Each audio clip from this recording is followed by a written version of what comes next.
Amaya Steps, condominium yan. Yung mga nakatira na dyan. May nakatira na dito sa sa mga Reading building.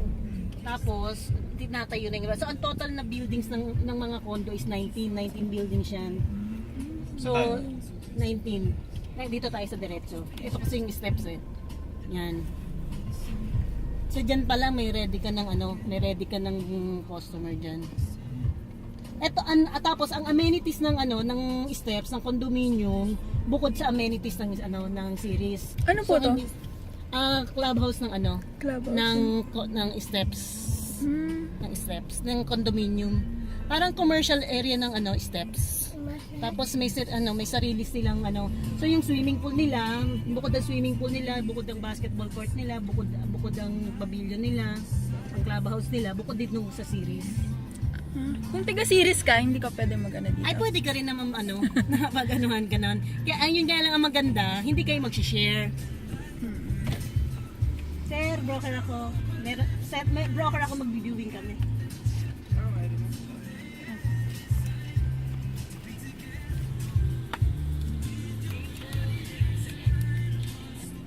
Sama mo yan.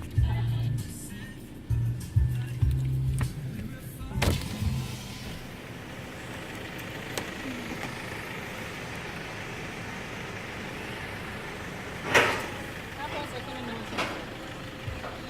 Yan ang pavilion. Ito yung pavilion nito. Ayun dito. Tapos, ang bahay nito, unit na kapatid.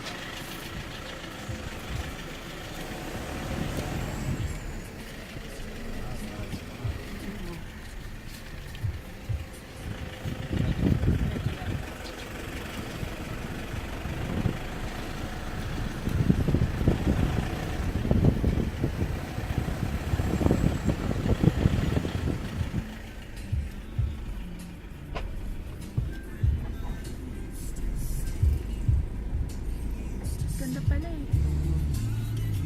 Ganda nga. So, ito yung Maganda talaga entrance. pag Ayala.